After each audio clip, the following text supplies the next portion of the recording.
Look all around the world at the state of our society and climate. Superstorms like Harvey and Irma crashed into Texas and Florida, smashing rainfall and wind records, and a large 8.1 earthquake in Mexico caused devastating damage. For more than 10 years, our planet's climate has been changing at an alarming rate when compared to geologic records, with increased superstorms, earthquake, and volcanoes worldwide. At the same time, the media focuses our attention away from all of this towards celebrities, icons, and war to divert from the truth. So what really is the truth? As tides around the globe begin receding at a shocking rate, as seen in Florida, Brazil, and Egypt, and large earthquakes and volcanoes increase, we all deserve to know what's really happening, and if an outside force is actually to blame for all of this. We must not shy away from this information any longer, for a time of great change is upon us that has been written about for thousands of years. To understand what's happening, we must first go back to the earliest developed human civilization on Earth, known as the Sumerians, in what's today known as Iraq. The Sumerians represent the first civilization to develop advanced writing techniques, as well as tracking events and chronicling our ancient history. The Sumerians claimed that their knowledge of the stars, writing, agriculture, and social structures were all lowered from heaven by great gods who came from a planet with a long elliptical orbit known as Planet X, or Nibiru, meaning the crossing. The name Nibiru is derived from the unusual elliptical orbit that the planet follows, which takes it through our central solar system every 3,600 years. The Sumerians left behind records indicating the existence of this planet in cuneiform writings and cylinder seals. The most famous of these is known as VA-243, which shows a scale model of our solar system, which includes our central sun and the planets that revolve around it, including Planet X, where they claim their gods came from. Today, most of society has been tricked into believing these gods in Planet X are nothing more than a myth and fairy tale to hide the truth with laughter and ridicule. This clever tactic has hidden the real version of history and our origins for generations, until over time it has been nearly lost forever. It's time for humanity to awaken from its amnesia of all of this happened before us. The Sumerians called their gods the Anunnaki, which meant those who from heaven to earth came. The Sumerians wrote in detail about both who the Anunnaki were and the events that led to their arrival on Earth hundreds of thousands of years ago from Planet X. In these early cuneiform writings, such as the Atrahasis, we learn about two brothers known as Enki and Enlil, who bitterly fight over the direction of humanity, and provides details of the disasters caused by the crossing of Planet X. Much of the turmoil revolves around these two rival families and how this mysterious planet has shaped our story. Enki was a brilliant scientist and was known as the great magician and geneticist of the Anunnaki family. His symbol was represented as a dragon and serpent, and was shown through the modern medical caduceus symbol. The name En means Lord, with Ki being the original name of our planet before it was called Earth, which was later renamed for this great being Ea, a previous name of Enki. Enki's half-brother Enlil, known as the Lord of the Air or Sky, and represented by the eagle and bull, was a polar opposite of his brother. His values revolved around a military and highly disciplined mentality, whose interests solely lie in the preservation and future of the Empire of Anu. All of the Anunnaki are named after this king of the gods, who believes that he rules over Earth. The oldest and most important of these Sumerian writings is known as the Enuma Elish, which is a cuneiform tablet that speaks about our origin story and the devastation in our solar system long ago in the past. Found in 1849 in what is now the area of Mosul, Iraq, the Enuma Elish may be one of the most important pieces of writing in human history for the unaltered and extensive information given for the events of the ancient past. The Enuma Elish contains 7 tablets, with the first 5 describing the turbulent celestial events that happened long ago when these Anunnaki royal gods acted out roles as the planets of our solar system, like a grand play, with Marduk being represented as the planet X, known to the Sumerians as Nibiru, with Enlil represented as Jupiter. Reading from an excerpt from Tablet 6 of the Enuma Elish, it states, "They bound him, holding him before Enki. They inflicted the penalty on him and severed his blood vessels. From his blood, he, Enki, created mankind. on whom he imposed the service of the gods and set the gods free. After the wise Enki had created mankind and had imposed the service of the gods upon them, the task is beyond comprehension. The gods were then divided, all of the Anunnaki into upper and lower groups.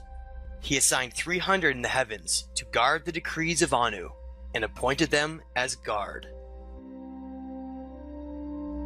Enlil has always hated humanity and called them the beasts, referencing their primitive nature and compared to their DNA.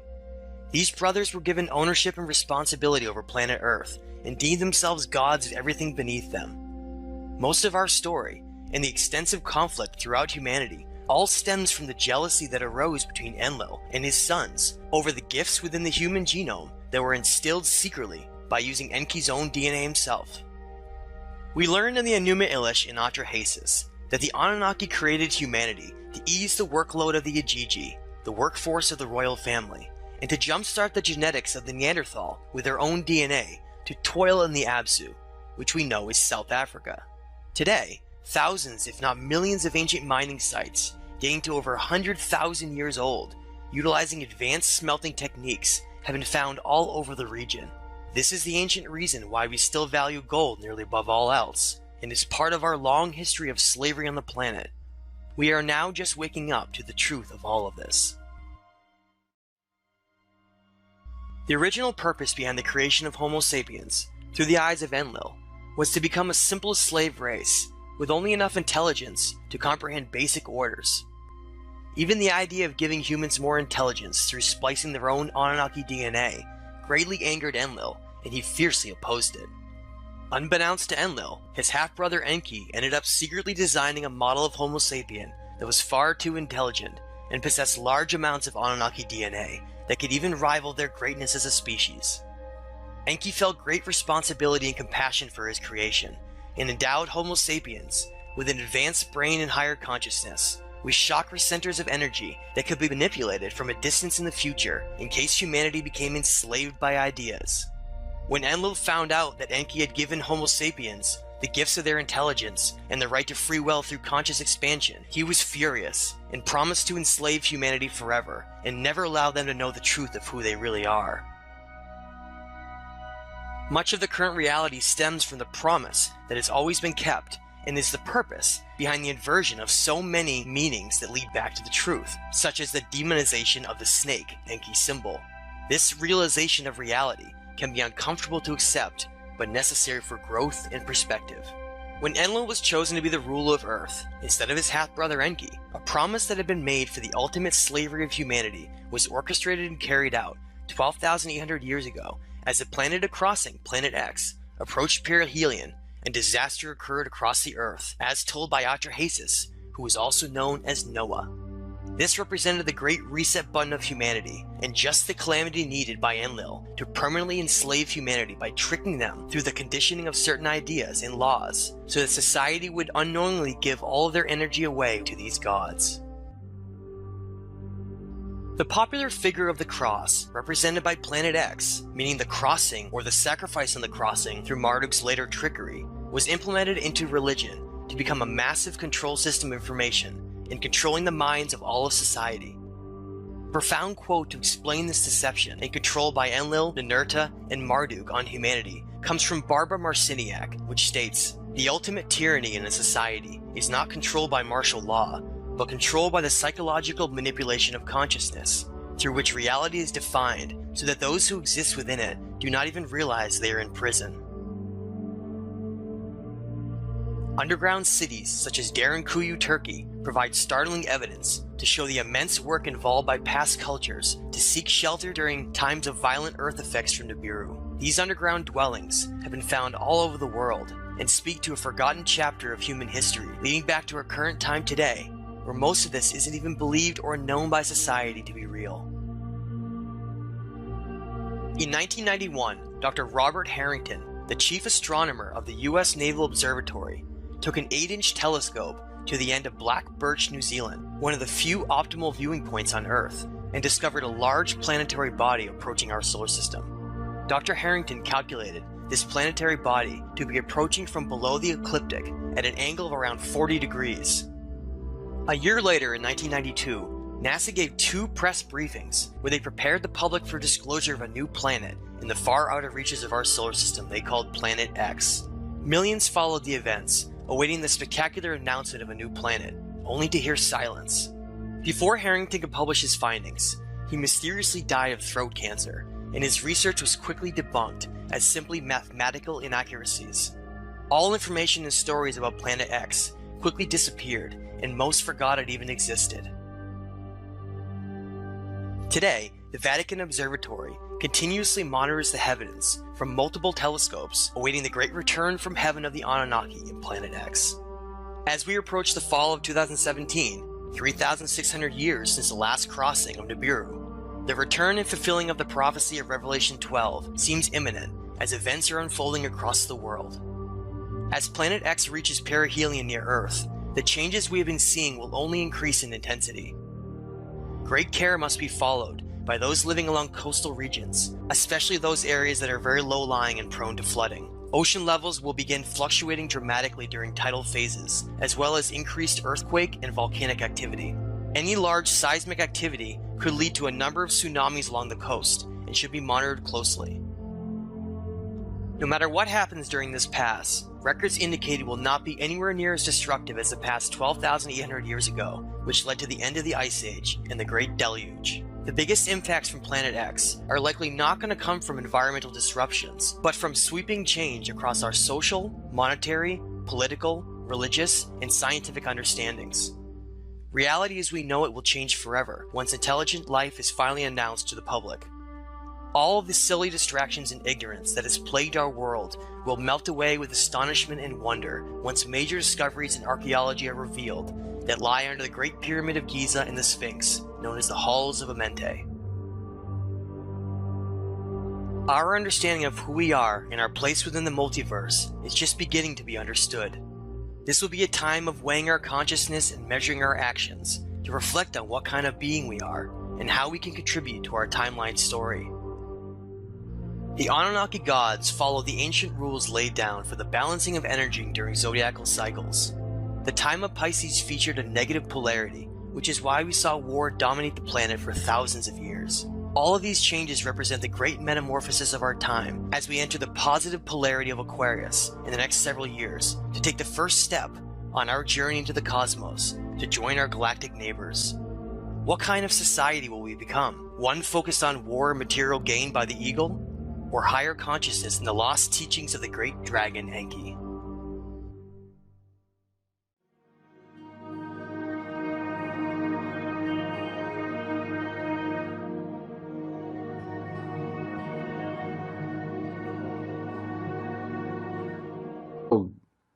Issues in my mind, especially the book of Genesis, and you're correct. The 12th planet was Sitchin's first book, and he did spend a lot of time showing you evidence. Here's this tablet. Look at this one, and trying to make it.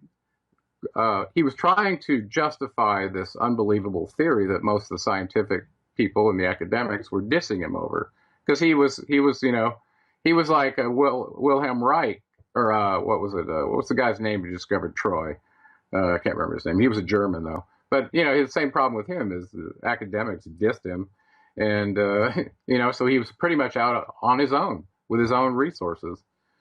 And so I kind of saw that with Sitchin as well. And, Sitchin, he left himself open, I think, by writing The Lost Book of Enki and not giving any sources for it. I think it was a great book. And I think it wove together a lot of the pieces that he had from various sources to tell the big story, which he did very well. He was a great writer.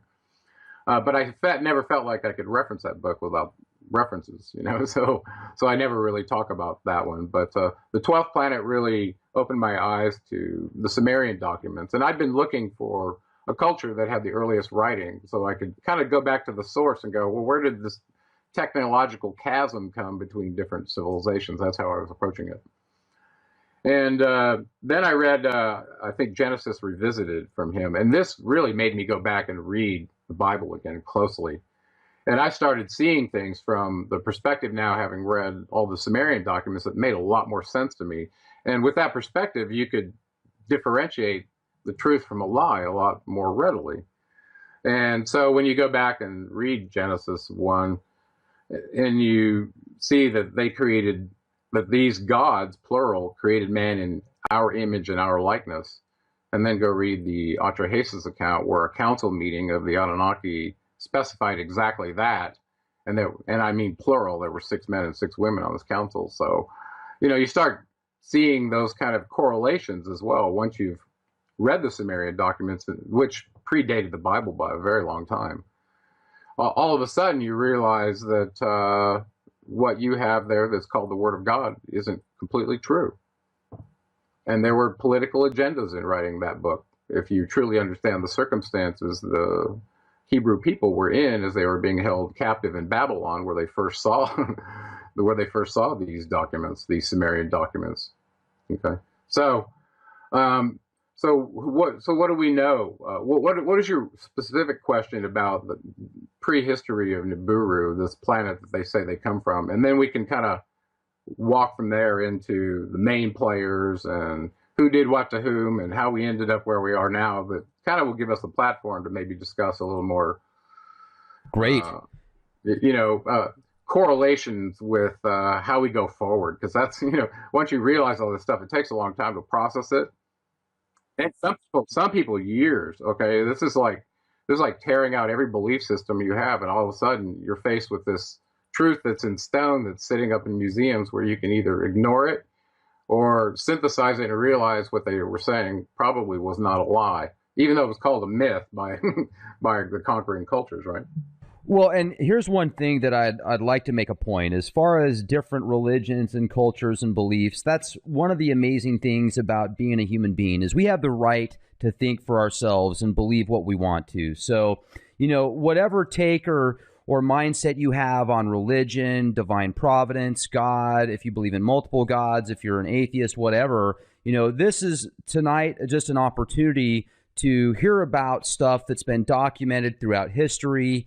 And the translations that are discussed have, there's multiple sources that collaborate and say, yes, this is what happened. So whether or not you want to believe it or it's 100% accurate, that's up for debate, and that's fine for you to believe. But a lot of this information it's cutting edge, because this is stuff that's been suppressed for thousands of years. When the Crusades took place, and anything that wasn't a part of the system church at that time, was looked at as blasphemy, witchcraft, and people were burned at the stake. Libraries and tons of information was destroyed because of this. So a lot of this information and what you're talking about predates the books of the Bible. And that's just incredible. So I would like to talk about the 6 women and the 6 men that were part of it, and we'll get into some of the names and the correlations of the biblical references, maybe the Greek gods, and maybe even if they connect to the Vedic gods, Valhalla and some of the Nordics and stuff. But my question was about Nibiru. Is the official version that I know about of the Anunnaki when they came to Earth was to look for gold. Is that correct? Well, that is correct. If we start back on the prehistory of Nibiru, there was a king that ends up as the main progenitor in the Anunnaki line that we like to include in the story, because he was head of the Anunnaki Council, and his name was Anu.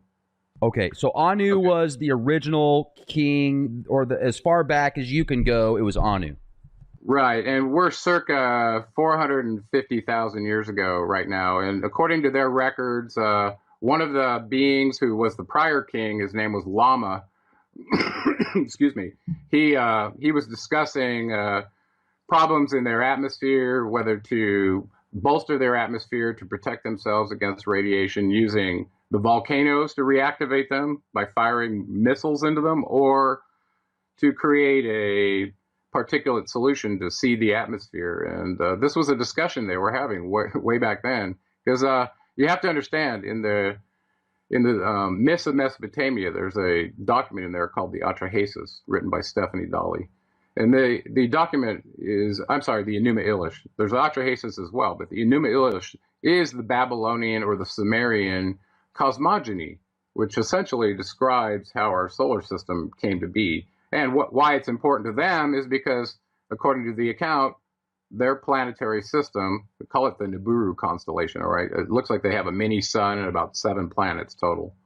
And each planet may have a couple of satellites. Okay. Well, anyway, this constellation somehow, according to their record, in this allegory of this epic battle in space with, think of the planets as billiard balls that are just flying around. Well, they somehow got trapped into our sun's orbit, in a retrograde orbit, according to them, that they weren't in before. And after the first time through, they described all the things they were doing at the inner planets to prepare themselves for shielding radiation, have to blow this up to get it out of the way, all these kind of things. And we didn't really understand it until we got a little more scientific, I think. They were talking about using weapons that could split an entire planet. You know, and that reminds me of like a Type 2 civilization.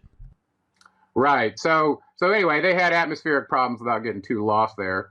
They're in a 3600 retrograde orbit, according to them. They kept time in that method in what was called a shar. Even the Sumerian kings list, their reigns were listed in shars. Okay, and if you read the Sumerian kings list that was given to us by Berossus, it shows the first one having a reign of 8 shars, which turns out to be 28,800 years. As unbelievable as that is, and we'll get to that. Okay, but keep that in mind. So they got trapped in this retrograde orbit. It gives them a platform, a moving platform, to see all the other planets that are already in this space. Well, they didn't get out that easily. They apparently had some collisions about the second time around their 3,600-year orbit, such that one of the satellites of Nibiru struck a planet that was in the place where the Earth is now. They called it Tiamat. It broke part of it off. Part of it became the Earth, and the other part became the asteroid belt. And at that point, one of the moons of Nibiru apparently got stuck in its orbit, and they called that one Kingu, which is our moon, which is unusually large for our planet, you have to admit. So anyway, so a lot of these stories they told in this Enuma Elish account, we're now verifying scientifically that what they said is true. And this document is quite old. So from there, they needed a solution, because if you imagine a planetary system coming into perihelion with the sun every 3,600 years, what it would do to your atmosphere. It'd probably strip it of various components that would normally be there, either through magnetic effects, through plasma discharge and irradiating it, who knows, okay? But apparently they had this need to keep bolstering their atmosphere, which, and I think they knew in the long run it was a losing battle to continue to do this. They needed a long-term solution, and I think that's partly where the Earth came in their long-term plans. But anyway, they had an occlusion account in their Enuma Elish with the Earth, so they knew about it, and they called the planet Ki. Okay, and they counted from the outside in, from their perspective, since when they were out aphelion, they were the farthest planet out. So they counted inward, the planets inward, and that if you count that way, the Earth is number 7. That's why I named my second book The Seventh Planet. Okay. So with this problem that they had, the king Anu decided to dispatch his chief scientist, who was called Enki. It was his firstborn son. He was sent to the Earth to do a couple of things. One of the primary things was to find resources to bolster the atmosphere back on Nibiru as they were coming into perihelion with the sun again. So some accounts show that he was looking in the Persian Gulf initially. That's where he splashed down and built the city of Eridu, which is right there where the Tigris and the Euphrates meet, running through the Sea of Reeds into the Persian Gulf. Okay, so that's, according to him, if he did that when he said he did it, that city's 450,000 years old, and it's still sitting there in the desert in Iraq, pretty much, I don't know, like a pile of rubble. Jeez. Anyway, so that's pretty amazing. So he came, tried to get colloidal gold out of the oceans. Apparently, if it's already in a colloidal solution, or you can use chemicals to do it and derive it that way, you already got a powder-like form that you can ionize in the atmosphere. It's very simple. Whereas, if you take gold and have to smelt it somehow to get it to a powder form, or a form that could be sprayed, think about how you would do that. Would you just make it little tiny particles that you'd spray up there? It'd be too heavy. It would just fall out of the atmosphere, right? So that'd be very, very small particles. So that was about 450,000 years ago. So Enki Enki means Lord of the Earth, by the way. So his initial title was Lord of the Earth. His half-brother Enlil was still back on Nibiru, and he was born of his father Anu and his half-sister, Anu's half-sister, whose name was Arash. Her other name was Ki. She was nicknamed Ki Arash. So she ended up giving birth to Enlil, and because she was a half-sister and because of mitochondrial DNA contributions in the purity of their bloodline, he was in line to rule. Enki was not. So at this point, we're in the Persian Gulf, and Enki's trying to get gold. He brought a small band of workers with him, which he called the Ajiji. They also referred to him in the Book of Enoch as the Watchers. These were highly technical fellow gods that generally ran spacecraft, low Earth drones, all kinds of technical things to watch the state of the simulator to report back to the higher ups, okay, whether it was an asteroid coming in or too much radiation, just whatever, okay. That's partly why they were called the Watchers. So they were there to assist Enki in getting this gold from the Persian Gulf. Apparently they didn't get it fast enough. 5,000 years elapsed. They ended up being vectored to South Africa, where the Atrahasis document picks up. So at this point, apparently they weren't getting gold fast enough from the Persian Gulf, and they got vectored down to Africa where they could mine it more significantly. This is where the Atrahasis picked up. And in the beginning of this first tablet of the Atrahasis, it describes them casting lots to divide up the territories between some of the key players that we should lay out here. We've already mentioned Anu and Enki. Enlil was the other one. The one we didn't mention was the half-sister to both of them, whose name was Nin Hartzog. And later on, we'll find out her name was Isis in Egypt. She was the medical officer that accompanied them. She was very important because if one of them had a child with her, it would be in line to rule because of this half-sister mitochondrial DNA thing. So she was kind of a key player for that reason as well. Okay. So they end up casting lots. Enki gets Africa. Anu goes back to Nibiru. Enlil gets Mesopotamia. And the exemption is that the temple of Eridu and the city that Enki built there with his original Ajiji Watchers still belonged to him. And apparently he had a garden there, and he'd done all kinds of things in 5,000 years until his brother showed up. At this point, they've divided the territory. I left Inanna out. She got the Indus Valley. Okay, then Enki's in Africa. Oh, and the medical officer actually got some territory, even though she was a medical officer. She got given the Bond Heaven Earth region up in the Sinai Peninsula that belonged to the Anunnaki. Now, this was the area where they had their, I guess you would call it, their communication facilities. Okay. And also transport facilities for moving the ore back to Nibiru, whether it went directly or via a way station.